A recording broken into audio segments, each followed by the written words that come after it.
नमस्कार दोस्तों, मैं दीपक गोठी और आज मैं आपको लेके चल रहा हूँ करोल बाग में। जी हाँ, करोल बाग वो एरिया जो कमल थिएटर से शुरू होकर और नाज थिएटर तक जाता है। बीच में गफ्फार मार्केट भी आती है, आर्य समाज रोड भी आता है और वो सारे पुराने बाजार आते हैं जो करोल बाग का इलाका है।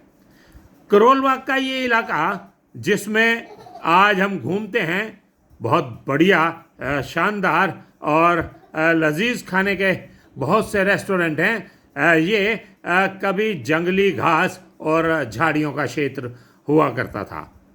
पार्टीशन से पहले यहाँ मुस्लिम बिरादरी के लोग बहुत रहते थे, लेकिन जब पार्टीशन हुआ, पाकिस्तान से पंजाबी हिंदू जब भारत आए तो उन्हें सबसे पहले इस इलाके में बसाया गया। जो मुस्लिम लोग मकान छोड़ के गए थे वो इन हिंदुओं को मिले और उसके साथ ही ओल्ड राजेंद्र नगर का निर्माण भी हुआ।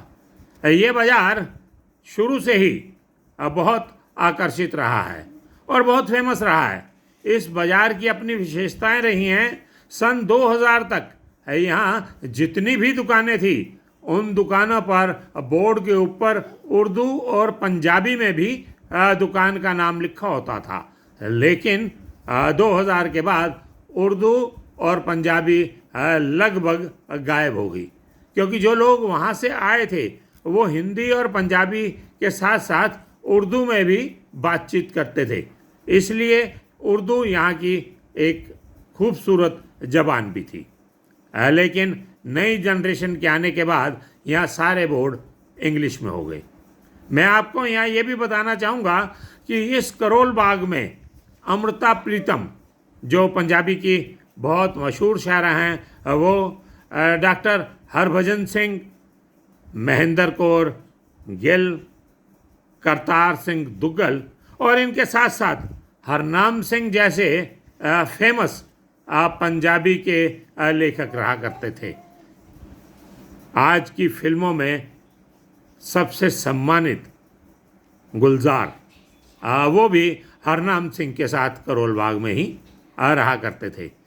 यहाँ साउथ इंडियन कॉफ़ी हाउस में ये लोग जब शाम को बैठते थे तो वाकई समा बन जाता था। विभाजन का दर्द, लोगों की हिम्मत और नया अंदाज ये करोल बाग से सीखा जा सकता है। आर्य समाज रोड पर मॉरिशस के राष्ट्रपति अनिरुद्ध जगन्नाथ उनके समधी रहते थे। वो बार बार यहाँ आए, इसी करोल बाग में आए। तो करोल बाग का अपना राजनीतिक साहित्यिक जहाँ जीवन है, वहीं पाकिस्तान के क्रिकेटर जो बहुत मशहूर क्रिकेटर हुए सिकंदर बख्त, वो भी यहीं रहते थे।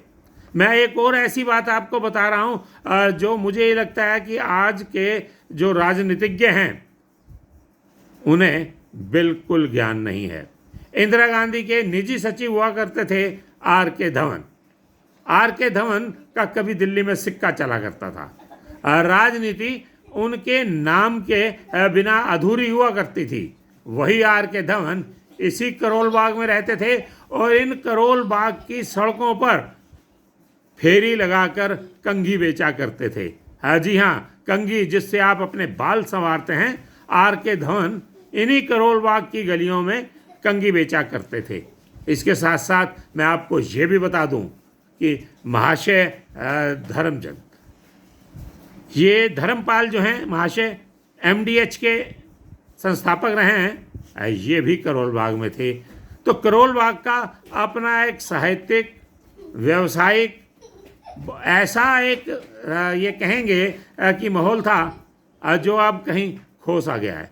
अब वहाँ बहुत बड़ी बड़ी बिल्डिंगें हो गई हैं। वो जो झाड़ियाँ और जंगली घास हुआ करती थी उसका पता नहीं है, लेकिन इससे साथ लगता हुआ वंदे मातरम मार्ग जो है, जिस पे बुद्धा जयंती पार्क है, वो भी कभी इसकी अमानत हुआ करता था। तो करोल बाग का इतिहास मैंने बताया। अगली बार हम किसी और क्षेत्र में चलेंगे और उसकी बात करेंगे। तब तक के लिए नमस्कार।